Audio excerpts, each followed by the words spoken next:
Hello, welcome back to the channel. It's Natalie. I am playing with a Colorado Craft Company stamp. It's called Mom. And we're going to play with some Prismacolor pencils. So I've stamped that down with VersaFine because in parts it's quite detailed. And because we are colouring with pencils, I don't have to worry about the Copics. If you don't know, Copics you cannot use. You need a water-based ink, so nothing pigment. I should say a dye-based ink. The Prismacolor pencils, I'm going to colour the cat and the little fish, which is down on the plate, in the French greys. The 50%, you've got the numbers all there, 50%, 30% and 10%. He's going to be very, very light. Now, I will apologise,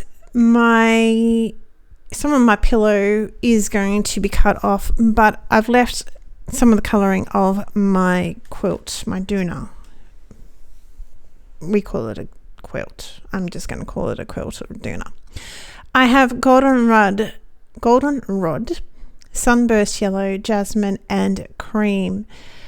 And I went with, I'm going to have to explain a little bit later on, for my colour combination, I decided to go with complementary colours. So they are opposite to each other. So purple and a yellow. That's my theory. Then I came unstuck a little bit because that's very limiting. And I really loved this yellow. So when we get up to the tray, you'll see I'm going to do something a little bit different. With the pillow, I just wanted to give it some movement, some fluffiness, shall we say.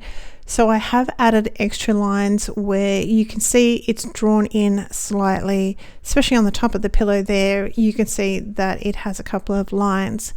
I've just used where it's drawn and where I thought there will be lines and curves. In the doona here, there is no hard and fast rule about where shadows are going to go. I have tried to keep the two top higher yellow patches on my doona to be darker on the far right and far left, so then it's going to give the impression that there is something actually in the bed. Other sort of areas, it's not so big deal. I just want something.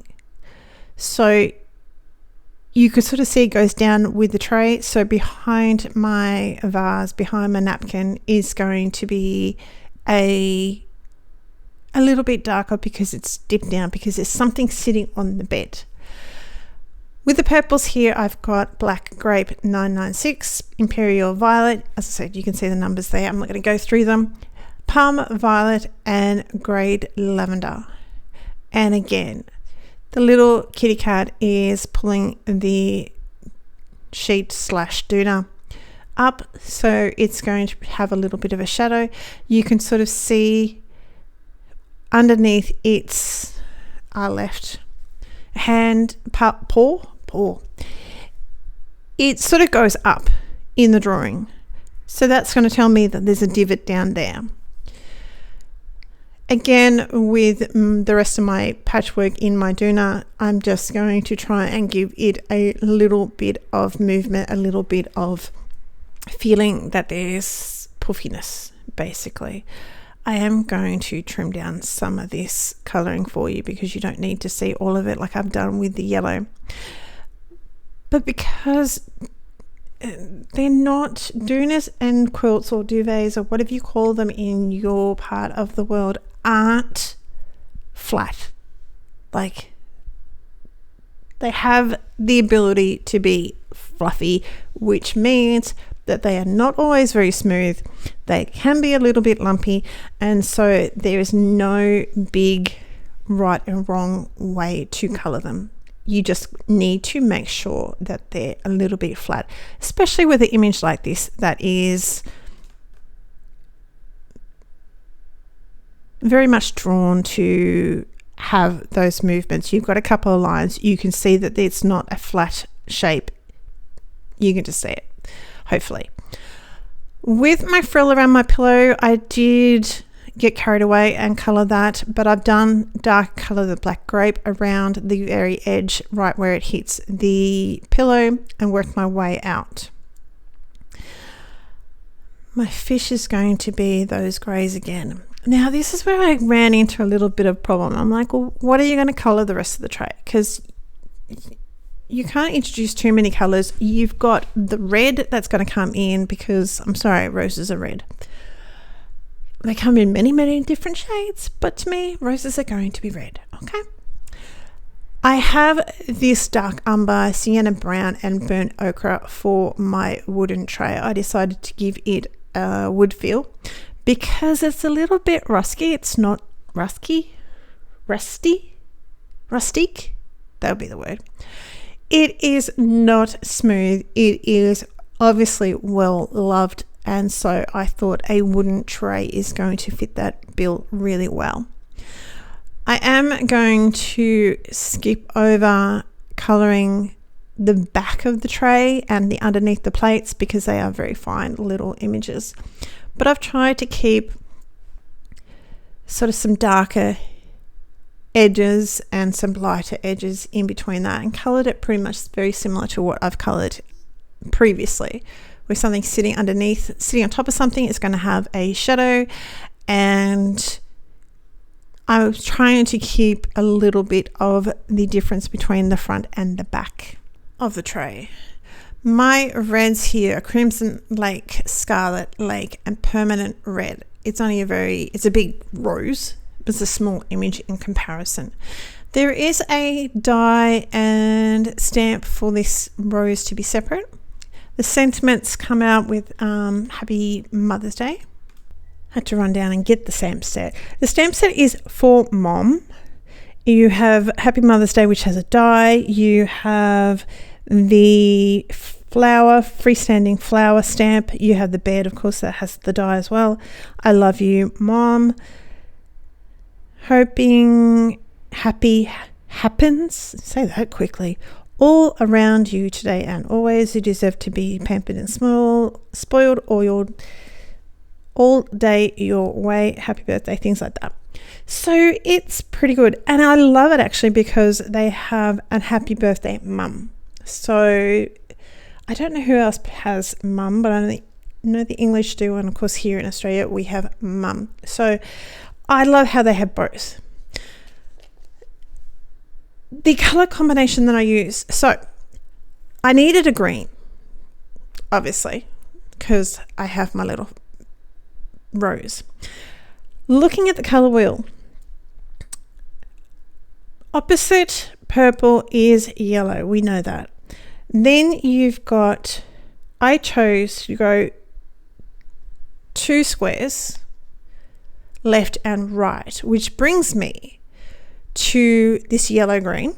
So we've got kelp green, apple green, and chartreuse, we're going to call it.